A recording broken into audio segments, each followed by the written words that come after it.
Okay, I want you to close your eyes for a second and just imagine a sound. Okay, I'm with you. And I don't mean like a melody you can hum or a chord you could strum. It's more of a That texture. texture. It's squelchy, it's liquid.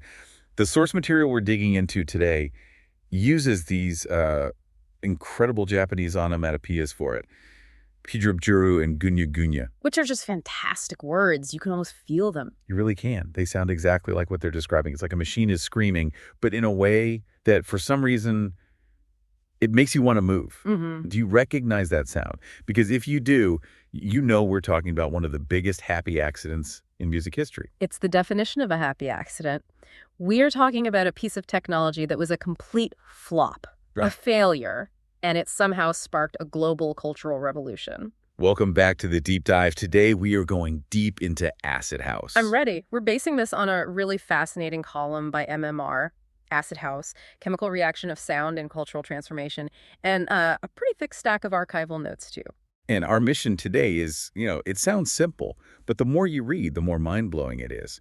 We want to understand how a failed bass guitar synthesizer from the 80s, a gadget just gathering dust. Yeah, literally in pawn shops. Exactly. How it created this chemical sound that went from Chicago basements all the way to UK fields, and why 30 years later, it just refuses to die. It really is a story about misuse. That's the core of it. It's what happens when you use tools in ways the engineers never ever intended. It's about breaking the rules to make art.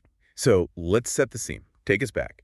Mid-1980s, we're not in London yet. Where does this whole story kick off? We are in Chicago, Yeah. specifically the underground club scene. Now, Chicago's already, famous for house music, but there was something else brewing. Okay. And the main character in this story isn't a DJ. It's not even a person, really. It's a machine. The Roland TB-303 bassline synthesizer. The TB-303, and if you've never seen one, you should look it up. It does not look like a revolution waiting to happen. It's this little silver plastic box. It looks like a calculator. It's so unassuming. It looks like a toy. And here's the thing. Roland made this machine for a very practical reason. It was supposed to be a substitute for a bass guitar player. So the idea was, what? If you're a guitarist practicing alone in your bedroom. That's it, exactly. Or maybe your band couldn't find a bassist. You'd buy this little box, program in a bass line, and it would just play along with you. A digital bandmate. One that doesn't complain. Right. But there was a pretty big problem. Let me guess. It didn't sound anything like a real bass. It sounded terrible. I mean, for that purpose, absolutely nothing like a warm, plucked string. It was thin, synthetic, just weird. Musicians hated it. It was a huge flop. So Roland just stopped making them. Very quickly, yeah, in the early 80s. So by the mid-80s, these things end up where all unwanted electronics go. Pawn shops. Pawn shops, secondhand music stores, and they were dirt cheap. $50 maybe. Nobody wanted them. And that's the key, isn't it? The price. If it had been an expensive professional piece of kit, this never would have happened. Never. That affordability is what allows for experimentation. And that's where a group called Phuture comes in. This was a unit in Chicago DJ Pierre, Spanky, and Herbert Jackson. Okay. They pick up one of these cheap, rejected machines, and this is the turning point.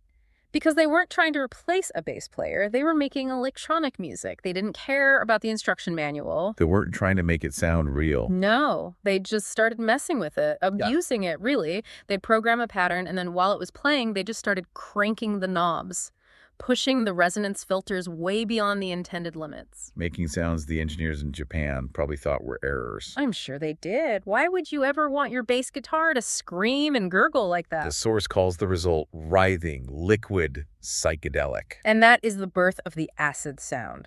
So in 1987, Phuture releases a single called Acid Tracks. Acid tracks. So that's it. That's patient zero. That is the big bang. A DJ named Ron Hardy played it at the Music Box in Chicago, and the story goes he played it 4 times in one night. Oh. The first time, people were confused. The dance floor cleared. The second time, they were curious. By the 4th time, the place just erupted. So that one track, it gave the genre the sound and the name. It did both. It was the prototype, it was raw, it was weird, and it changed absolutely everything. Okay, let's pause here because I really want to get into the nuts and bolts. Mm-hmm. People throw around the term acid all the time, but technically, what is happening? Why does twisting a knob make it sound like that?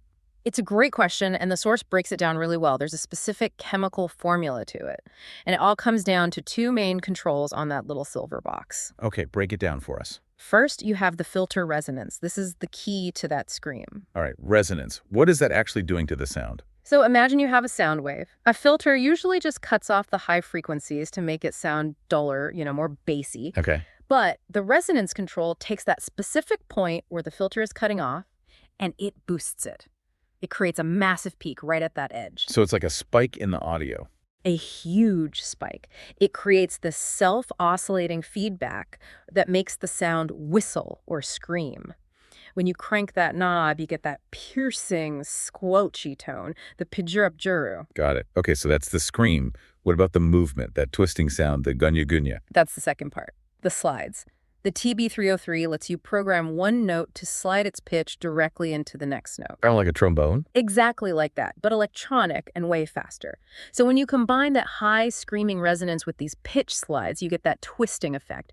The filter is sweeping while the pitch is bending. It feels elastic. It sounds like it's stretching, like the sound itself is made of rubber. Yes. And what's fascinating here is the paradox. It's a machine, it's circuitry, but the source talks about an organic feel. That seems counterintuitive. How can a machine feel organic? Well, that's the human element. It comes from the fact that you have to operate those knobs by hand in real time. Ah, so you can't just press play and walk away. No, you have to be there performing it. You're physically twisting the cutoff and resonance knobs, and that introduces what the source calls analog randomness. Meaning no two times are ever exactly the same. Exactly. Your hand might slip, or you twist a knob a millisecond too late. It makes the machine feel alive, almost unpredictable. It's breathing. It is. And then, and this is so crucial, you anchor all that wild, chaotic energy to something rock solid. The beat. The beat. A steady, relentless, four-on-the-floor kick drum, usually between 120 and 130 BPM, and it's almost always from another Roland machine, the TR-808 or TR-909. So you have this solid mechanical heartbeat, just thump, thump, thump.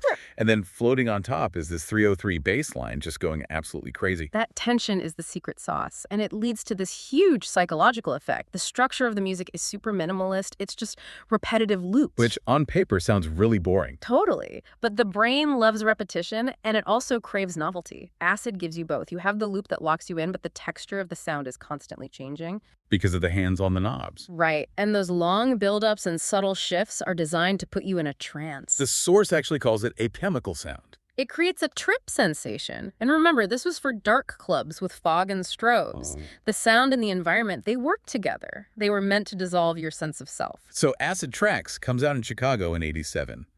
The sound is born. But it didn't stay in Chicago. It became this global thing. No, and this is where the story goes international. Late '87, early '88, we get the transatlantic shift. How did it even get across the ocean? This is pre-internet. No Spotify, no MP3s. It was physical. DJs from the UK who were already obsessed with American dance music would fly to Chicago and go record shopping, and they'd buy these white label records. We should explain white labels. Right. They were basically test pressings, no artwork, no marketing, just a plain white sticker on the vinyl, maybe with the title scrawled on it in Sharpie. So these DJs would buy them, pack them in their suitcases, and fly them back to London or Manchester. Which made the music feel so precious. If you had that record, you might be the only person in the entire city who had it. You were the gatekeeper. Totally. And when they dropped those records in UK clubs, it was an explosion. And this whole period in 1988 becomes known as the Second Summer of Love. Which sounds very, 60s flower power for what is essentially aggressive machine music. It was a spiritual thing, though, a cultural opening. Ground zero was places like Shoom in London, the Hacienda in Manchester, but the scene grew so fast it just burst out of the clubs. Because they couldn't fit everyone inside. And this is the birth of the rave scene, right? This is it. The music moved into open fields, warehouses, aircraft hangars, anywhere you could set up a huge sound system. And we have to acknowledge the other chemical connection the source mentions. Yes. You can't really tell this story without mentioning ecstasy, MDMA.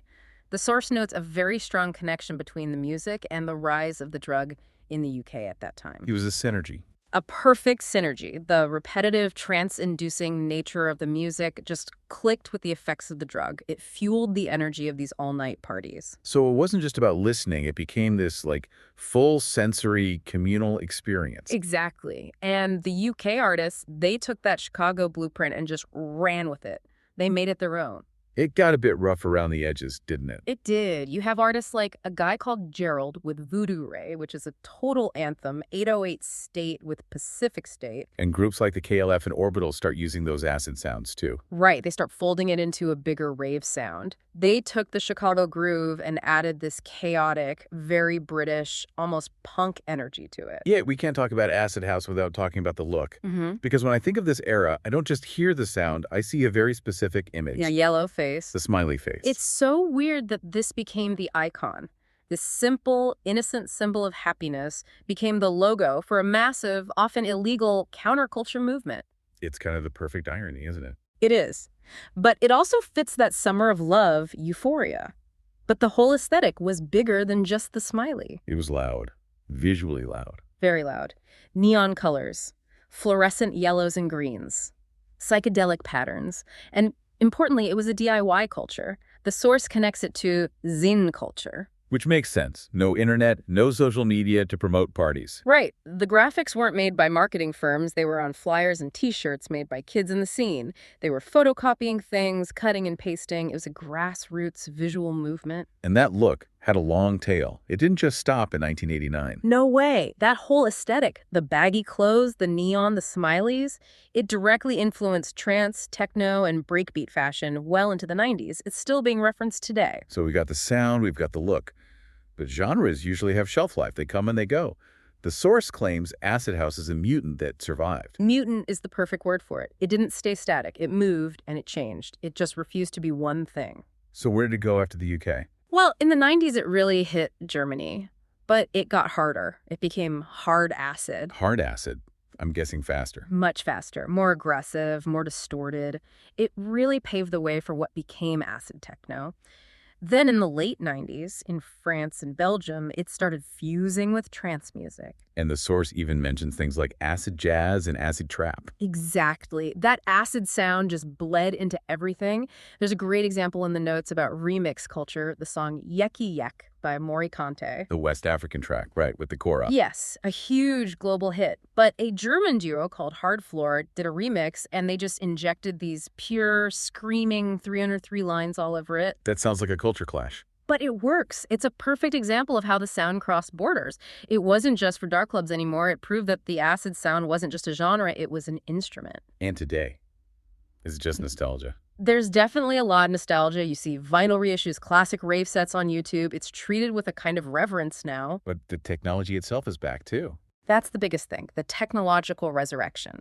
For years, a real TB-303 would cost you thousands of dollars. They were collector's items. Because they were rare. Right. But now, companies like Behringer are making clones, like the TD3. They sound just like the original, but they're cheap. So that barrier to entry from the 80s, yeah, it's gone again. It's completely gone. A kid in their bedroom can get that exact sound today. So the sound isn't just being remembered, it's being created all over again. The misuse is now the main feature. So what does this all mean? We started with a failed product, we followed it through clubs, across an ocean, into fields, and now back into our bedrooms. I think when you look at the big picture, acid house is really where electronic music and counterculture meet. And it proves that innovation doesn't always come from creating the perfect tool. It comes from who's holding the tool. Exactly. The Roland engineers failed. They didn't make a good bass guitar machine. But Phuture succeeded. They made a whole new instrument. It's a mutant sound that survives because it taps into something primal. That squelch just hits a part of your brain that says, move. It's amazing. A guitar solo from the 80s sounds dated. But an acid line from 1988 still sounds like, well, it sounds like the future. It's timeless. I think it's graduated. It's not a subgenre anymore. It's a texture. It's a fundamental color in the palette of music now, just like a distorted guitar is for rock. It's a primary color. It really is an incredible survival story, from the bargain bin to the history books. And it leaves us with a really provocative thought to end on. What's that? We live in an age where our technology is so polished, apps are designed to be foolproof, AI corrects our mistakes, everything is designed to be smooth. They're constantly trying to smooth out all the rough edges. But the most influential electronic sound of the last 30 years wasn't a feature. It was a bug. It was a mistake. It was human error meeting a machine's limitations. That's a powerful idea. It makes you wonder, what misuses of technology are we ignoring today? What glitches are we trying to patch out that might actually be the next acid house waiting to be discovered. Are we polishing away the happy accidents? It just might be. I love that. Maybe the next revolution is hiding in a glitch you've been trying to get rid of. Yeah. Thanks for listening to this deep dive. And keep your ears open for the unexpected.